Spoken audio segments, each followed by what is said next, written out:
La famille Traoré et ses multiples succursales n'en finissent pas de baver de jalousie devant le gros succès remporté par l'affaire George Floyd aux États-Unis. Si seulement la mort d'Adama Traoré avait pu se terminer en George Floyd bis. Tout cela aurait permis d'assurer aux demi-frères et quart de sœur d'Adama une retraite confortable, de voir venir la pluie et le mauvais temps et de couler de vieux jours heureux aux frais du contribuable français. Au lieu des sommes rondelettes engrangées par les Floyd, les Traoré ne récoltent que crachats et mépris.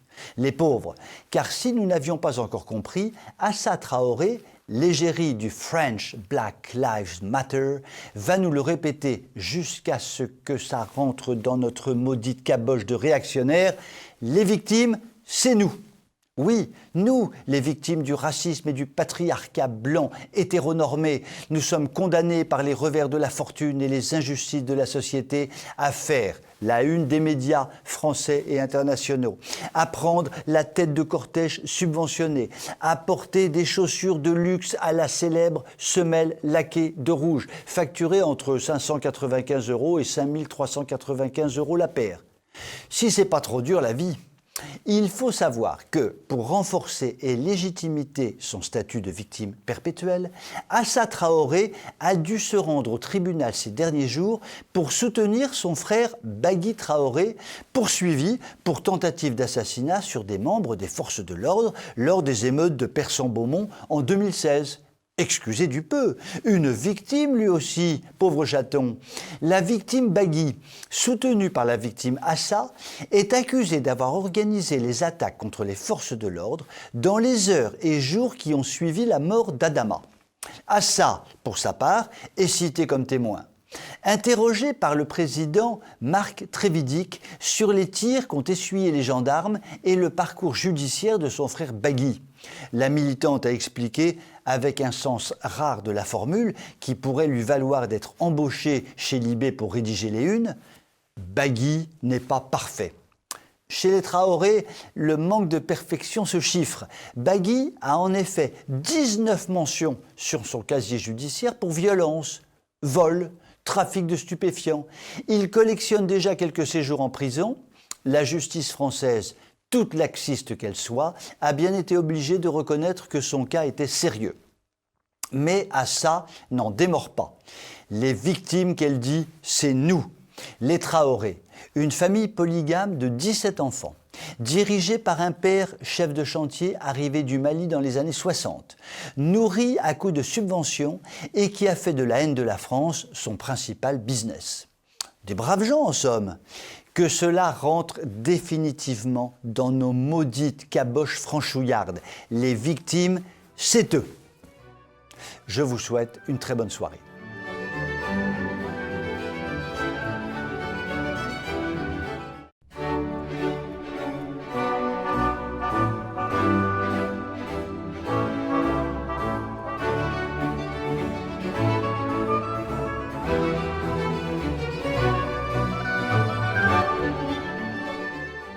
Une fois de plus, Jean-Paul Sartre s'est magistralement trompé. Parmi toutes les stupidités historiques qu'il a proférées, il avait indiqué « l'enfer, c'est les autres ». En fait, l'enfer, c'est la ville. Mais comme la ville est fréquentée par les autres, finalement, le Sartre a eu un petit peu raison. L'enfer, c'est un peu les autres. Bon, si vous n'arrivez pas à me suivre, ce qui est possible, car j'ai du mal à me suivre moi-même, téléphonez tout de suite à TV Liberté et je recommence ma chronique.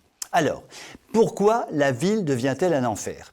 Parce que, pour tout un chacun, l'agression devient générale, permanente, inévitable. Prenons un exemple précis. Je pars faire des courses avec mon petit cabas sous le bras. Je sors de mon immeuble et me fais frôler la moustache par une trottinette qui passe au ras de la porte de mon immeuble à la vitesse de la fusée Ariane. Heureusement, j'évite l'accident en me plaquant contre la dite porte. Je commence à marcher sur le trottoir et je dois participer au hurlement d'une excitée qui raconte sa vie à quelqu'un en main libre sur son portable. En la doublant rapidement pour retrouver un peu de silence, un père de famille et ses 2 enfants, pédalant à toute allure sur le trottoir, manquent de me renverser. Je m'apprête à les insulter grave, je veux dire, quand ma voix est couverte par une moto dont le moteur hurle et éclate le tympan de tous ceux qu'elle croise. Je presse le pas de plus en plus énervé et je tombe sur un panneau publicitaire qui m'explique que je dois aimer ma fille si elle est trans. Je represse le pas de plus en plus énervé, je rentre dans ma boulangerie et une voix comminatoire m'intime l'ordre de mettre mon masque ou de sortir. Et je me fais fusiller du regard par 3 clients masqués jusqu'aux cheveux qui me font comprendre par leur regard d'acier que j'ai évidemment intérêt à obtempérer. Je me sens accablé. Je décide tout net d'arrêter mes courses. Je rentre chez moi avec une seule petite baguette de pain dans mon cabas. Je prends 2 Doliprane, je m'allonge sur mon lit avec une serviette mouillée sur le front et je me prends à rêver de la vie à la campagne, loin du bruit, de la fureur, de l'agressivité de la ville. En plus, imaginons que toute cette scène se soit passée à Paris. Cela aurait été 10 fois pire, sans compter les rats d'Hidalgo qui auraient sauté dans mon cabas pour dévorer ma petite baguette. La morale de cette histoire est simple. Pour vivre heureux, si on le peut bien sûr, vivons campagne. Je vous souhaite une très bonne soirée.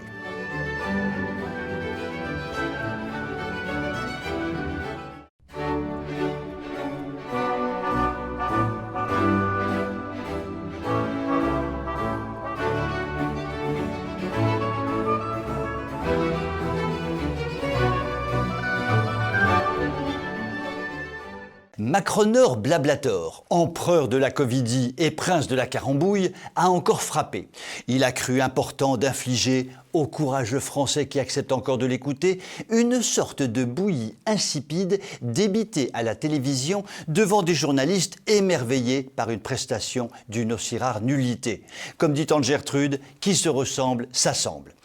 Tout ayant été dit sur la partie covidique de son topo fumeux, il n'est pas inutile de se pencher sur ses affirmations économiques délirantes qui révèlent une fois de plus, si cela était nécessaire, son incompréhension profonde des mécanismes économiques.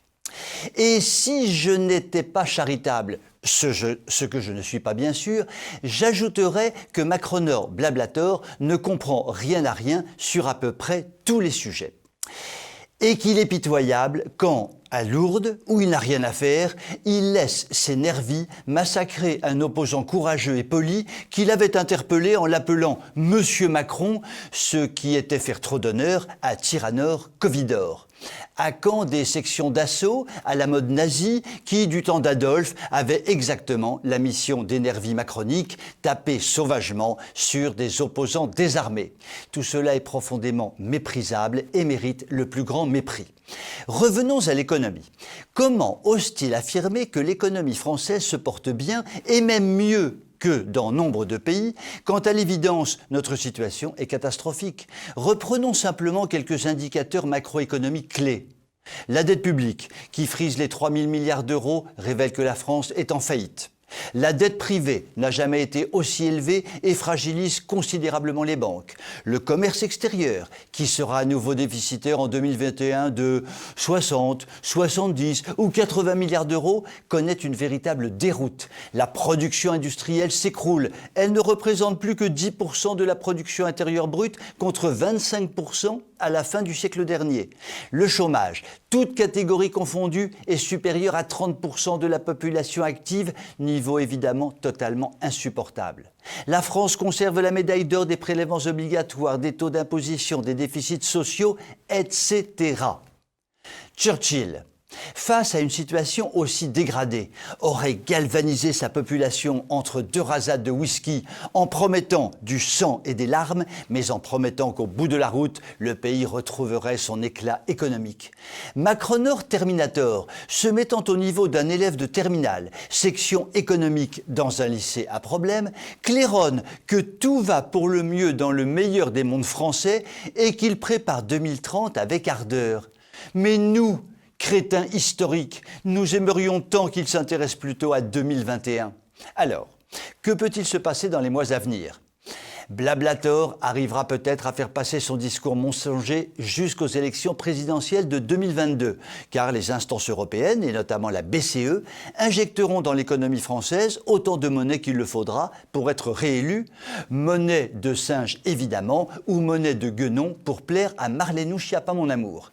Une fois cette réélection assurée, l'impitoyable réalité reprendra le dessus, et advienne que pourra. Cependant, il peut aussi y avoir des événements inattendus qui déclenchent un krach économique et financier d'une ampleur inouïe avant le printemps 2022.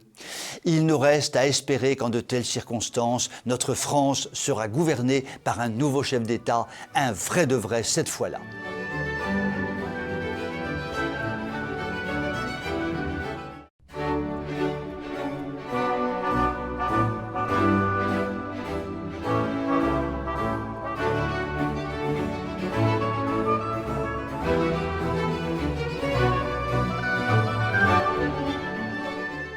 Le ministère se réjouit, les professeurs applaudissent, les médias exultent, les familles entrent en transe. Jamais les résultats du baccalauréat n'ont été aussi bons. En fait, ils ne sont pas bons, ou très bons, ou très très bons. Ils sont tout bonnement excellentissimes. Attention, les résultats vont tomber, palpitations cardiaques, transpiration des mains. 93% de reçus. Youpi tralala, quelle est plus belle la vie. Bon, petite déception pour le chroniqueur de TV Liberté que je suis. J'avais annoncé qu'il y aurait 103% de reçus et je me suis planté. Je demande donc aux téléspectateurs leur indulgence. Nul n'est parfait, j'en suis la preuve vivante. Revenons sur les 93%.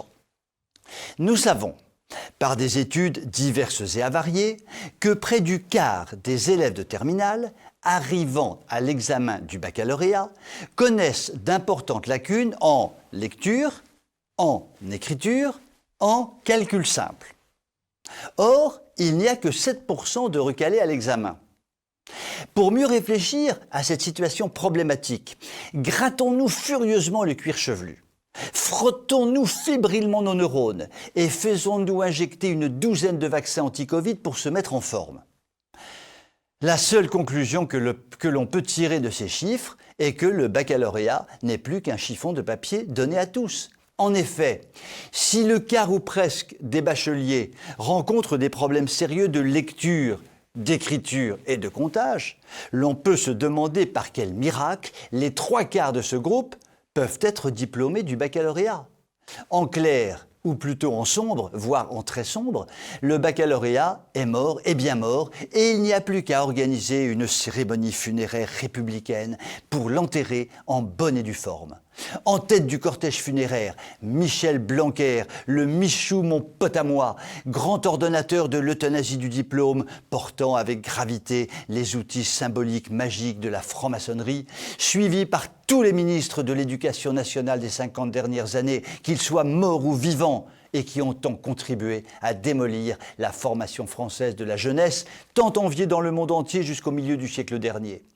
En accompagnement de tous ces ministres, toutes les structures gauchistes, laïcardes, marxisantes, tellement heureuses de voir enterrer ce symbole de la dictature élitiste bourgeoise. En toile de fond, bien évidemment, un orchestre de rappeurs auquel a été commandée la musique funéraire pour le prix de plusieurs millions d'euros et qui peut donc cracher son venin sur la France détestée de façon toute républicaine. En clair, ou plutôt en sombre, voire en très sombre, pour la cérémonie funéraire du bac, que du beau monde tel que nous l'aimons. Il faut donc y participer. J'y vais, j'y cours, j'y vole.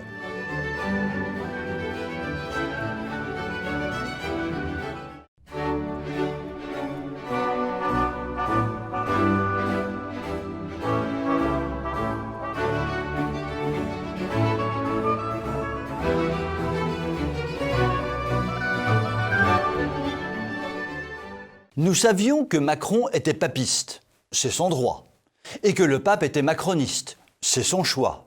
Mais de là à ce que tous les deux se révèlent en même temps des dictateurs patentés qui imposent de façon dictatoriale leur idéologie chaotique, interpelle juste quelque part, je veux dire, comme disent encore et encore les bobos du Marais quand ils fument leur moquette. Je passerai rapidement sur les mesures liberticides décrétées par Macronor Tyrannor il y a quelques jours, fondées sur des assertions covidiques abracadabrantesques qui sont à la science ce que les grillades de porc sont au repas musulman. Tout a été dit et redit sur le sujet, la dictature sanitaire macronique est avérée, je n'en dirai pas plus et me contenterai d'appeler à la résistance par tous les moyens. Parlons maintenant de François.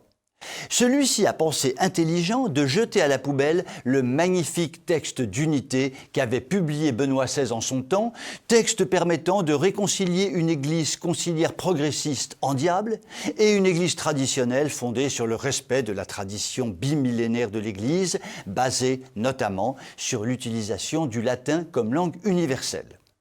Le texte du pape peut se résumer en une phrase.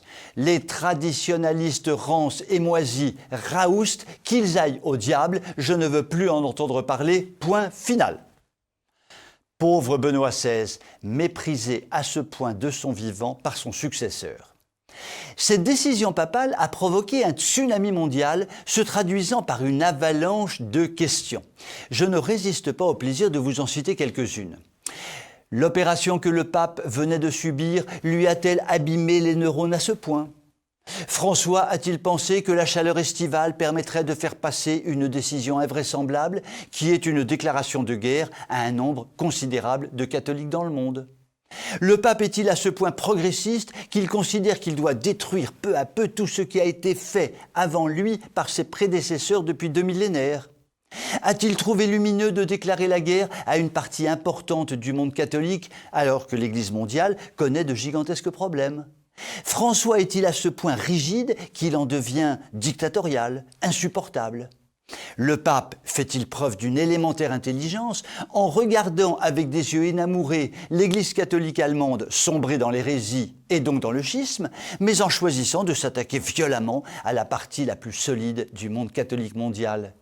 Le pape ne devient-il pas le plus grand diviseur de l'Église catholique, sachant que le prince de la division s'appelle le diable ? Finalement, le pape est-il raisonnable ? A-t-il toute sa raison ? À toutes ces questions, dont la liste n'est pas exhaustive, chacun répondra comme il le veut.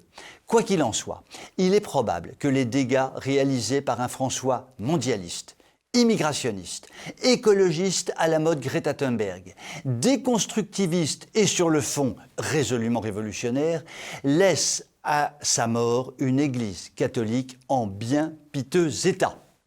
Il y a quelques jours, je parlais à ma tante Gertrude de Macron et François, et elle me disait, avec son bon sens légendaire, « Ces deux-là, vivement qu'ils nous quittent, à condition qu'avec les suivants, ça ne soit pas pire. » Sacrée tantinette, va. Moi, je t'aime vraiment très fort.